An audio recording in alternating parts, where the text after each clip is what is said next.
Brett Bean. BrettBean.com. Hey everybody, this is Brett Bean, and I'm going to do a quick breakdown, 4 videos of how I would attack a character design. So the first step that I'd like to practice on is, and get you mindful about, is designing with purpose. So you'd want to come up with your own set of a couple words or a phrase or something that you want to go with, so you can go from there and you can judge yourself on the competency of, did you accomplish what you set out to do? If you don't have any goals, you're kind of just sketching, right? But if you have specific goals, what you're trying to do is design with purpose. And that's kind of the point when you are practicing, is to kind of move towards something, so you know if you hit the mark or not. Especially if you're working on a production or you're going to make a character design for your own story or something, you're already going to have a series of words and thoughts regarding who that character is. So let's start off with that. So I'll see you on the drawing board. Okay, so what I've decided to do is just sort of pick 2 things that juxtapose. It's a good practice to kind of put 2 things together that don't normally go together, and kind of see what you can come up with, especially if it's just a design exercise and not something that's actually for a client or for yourself. So I've chosen Devil with a Heart of Gold. I chose that because, one, you don't need a lot of clothes. And a lot of people understand what a demon or a devil is, and Heart of Gold is like the opposite of what demons are usually known for, which is mischievous and evil, or those sort of more macabre words. So we've chosen Demon, Devil with a Heart of Gold. So this is Sketchbook Pro. I do a lot of my sketches in Sketchbook Pro. I'm using a MacBook, and here I'm just sort of planning out the overall shape design of this first character sketch. I take a lot of my design work when I first do it, like my writing, where the first pass is basically me explaining to myself, and I'm putting in as much detail as I need. Now, if this was a client work, I'd make sure that everything is explained enough to where the client can understand the basics of my design. If you don't give them the visual communication, it's going to be very hard for them to understand or approve or say yes to something. So to me, it's visual communication is key. But on the first one, especially since this is for me, I'm really just trying to do the first draft is like explain to myself my idea. And then every design after that is explaining my idea to an audience. So that's kind of how it goes. Because I don't have the idea in my head and I'm kind of working on it as I go, I have to explain it first to myself.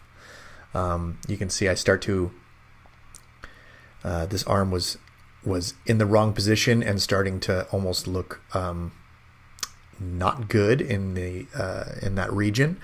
So I quickly sort of go in there. You can notice that for most of all of my tutorials, I kind of draw over instead of go back with the erase tool.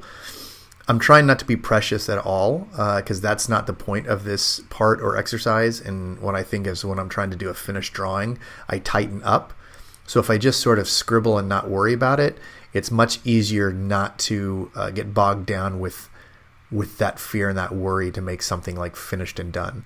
So right now, that's enough information for me on that first design where I can go, oh, okay, that's enough information. I got this character down. I actually kind of like that first one. And then now I'm trying to do, what I do is I try to do the opposite. So I'm like, well, if I've got this extreme, how far can I go to the other extreme? And again, I'm doing this for myself to say, all right, Brett, you did this design. Why do another 5 versions of basically the same thing? What can you do that's pretty different, and see if that kind of can work out? You know, do you make the whole head part of the body, and change all of the segmentation of who this character is, and just sort of mess around? You can see I'm at scribble stage, and I like to stay there because I try not to be precious with the work, and it's really about explaining to myself the design first. And I know that as you build up your characters and you build up your ability, you start, what it really is, it's practice, but what you're doing is you're starting to trust yourself that you can meet the end goal. So if you do a wrong line or you do something else, it's not really a concern. That's like an ego thing. But once you get past all that stuff, you're just like, oh, I'm going to make something that explains it, and I have faith in myself that I will get the end result that I want.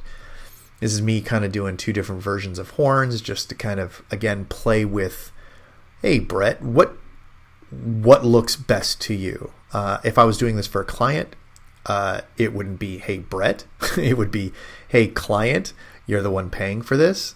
Which do you think is the best? At the end of the day, that's the most important thing. Is if it's for a job or for production, what you're trying to do is be a problem solver. And the problem that you've been given is to solve this character design. I went and changed these teeth because it went from dopey, dorky best friend. And so with the big oversized teeth and kind of jutting out from his lips, just that little tiny change, I think there's a lot to that to make his teeth a little bit more functional, and he's just happy-go-lucky kind of demon. I kind of like this one too. I've changed tactics with my pencil tool to my pen tool, just to kind of break up so I don't keep trying to do the same thing. And I use my pen tool and I cut shapes out a lot more than with my pencil tool. My pencil tool is usually used for outlines and stuff, but you can see I kind of cut with the pen tool more. I don't know why I do that. It's just a natural thing that I ended up gravitating towards. That's just why I change it up, is because my hand pattern changes when I do that. I like sculpt it out a little bit differently. So this is me kind of just messing around. How close the eyes are, how big the eyes are. You know, I'm trying to make this demon devil cuter, because demons are not traditionally cute. And this is where I started to come up with a little backstory to the character, and thinking about, oh, what sort of storyline would this be in? What sort of world? Is it real world? Is it all make-believe? Are there humans inside this world? Is it all just mythological creatures? And again, I'm changing up the horns again and making them almost like cat ears. Maybe they can move up and down based off of personality. And so I'm just putting in enough information. You can see I've got all these sort of dirty lines and stuff in there.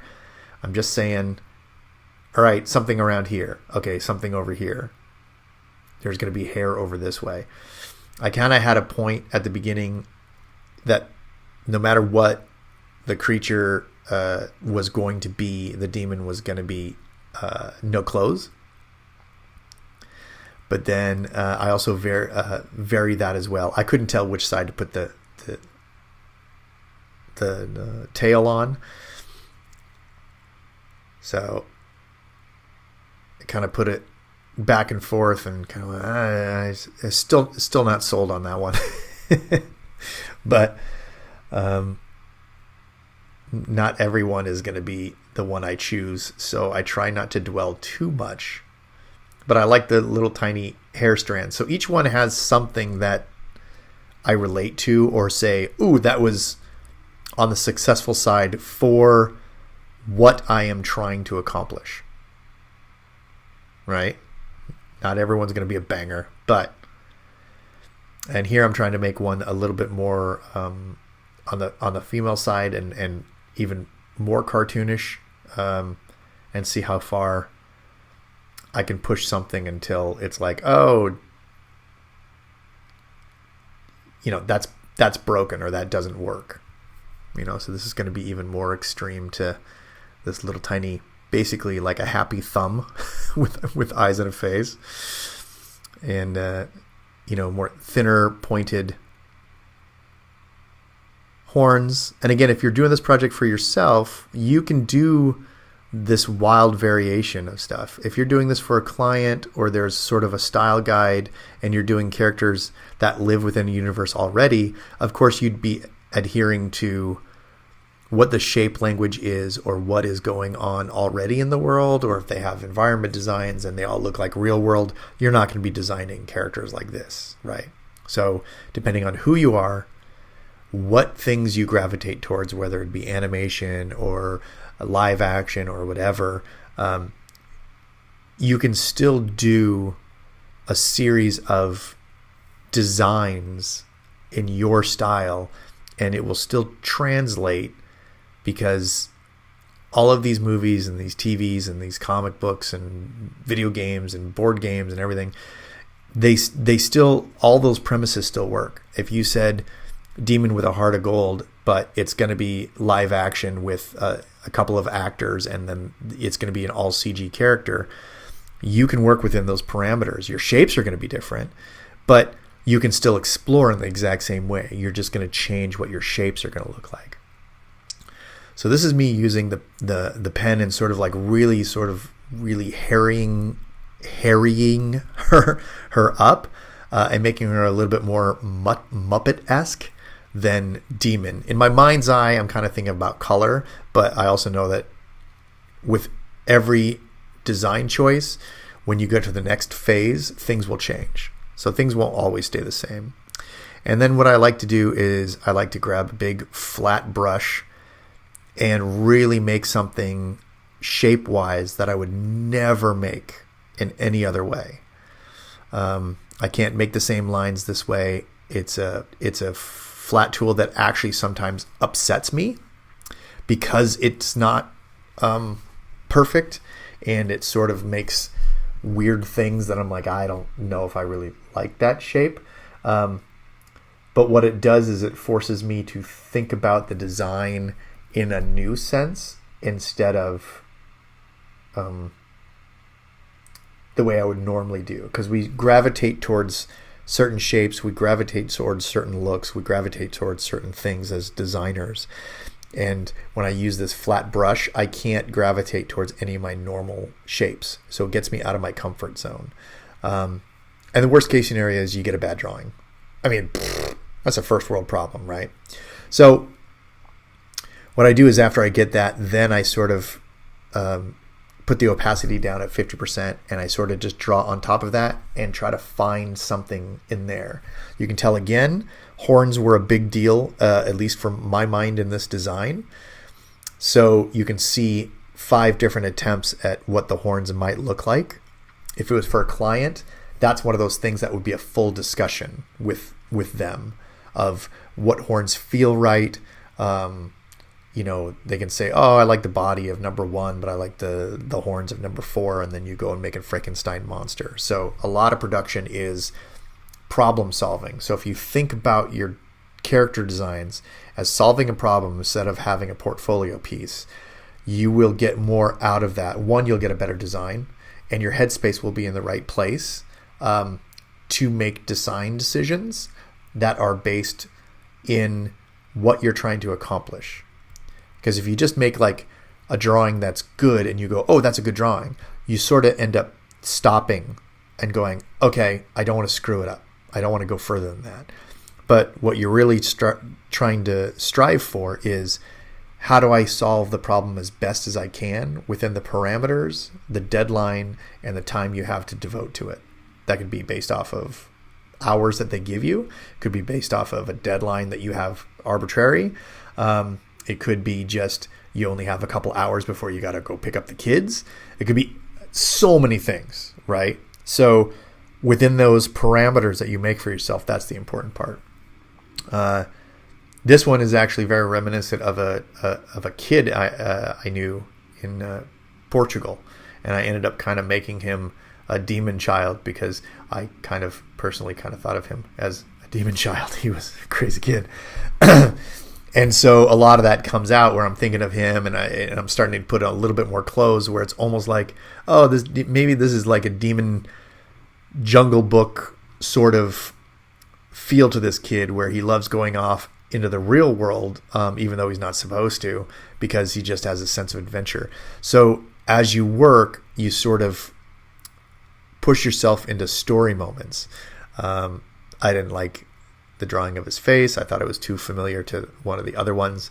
So I know in my mind's eye I didn't want those little tiny dot eyes, but if this was for a certain aesthetic or a board game or something like that, you could play with all of these things. Normally, I would do about 20 or so designs, so you have a good enough section of choices for either yourself if you're making, your own design decisions, or for a client or a group of people, that there's enough stuff there to have a full conversation to say how far is too far, what is not pushed enough, what shapes do you like.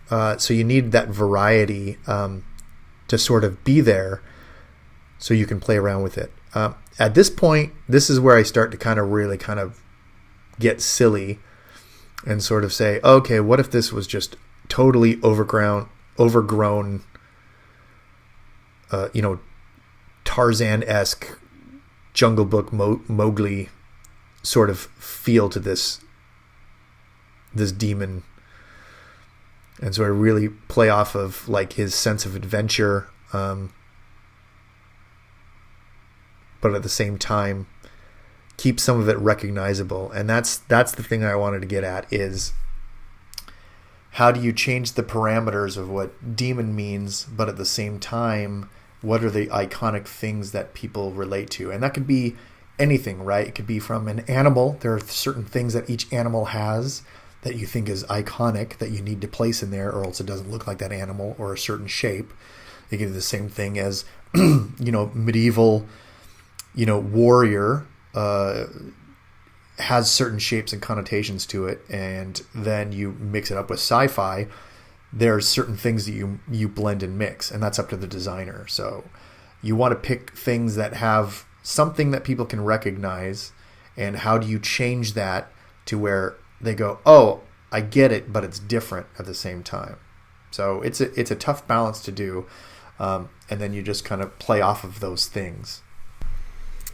And then I did one as a pass to sort of quickly explain, depending on the age range, what you do is you can just age up your demon. So this is more about me just sort of making them a little bit bigger, a little bit more that sort of a little bit more adult animation thing. I'm using the thing from the draw book, just sort of doing the basis of the design in the way that I break down the body shape. This is more of a traditional sort of all-encompassing design, and all you're really doing is changing, the feet into hooves and giving it a tail.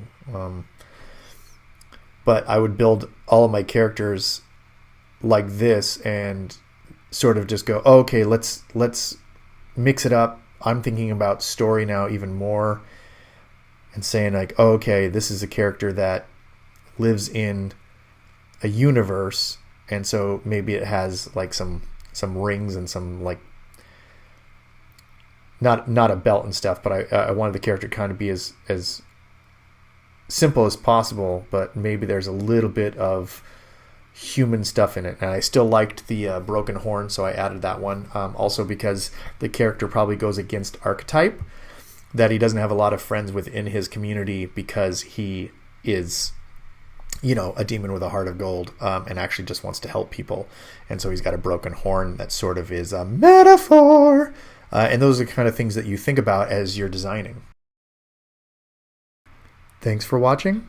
Don't forget to go check out the book Draw. Brett Bean Breaks Down the Art of Drawing by 3D Total and Brett Bean. Thanks. Brett Bean! BrettBean.com!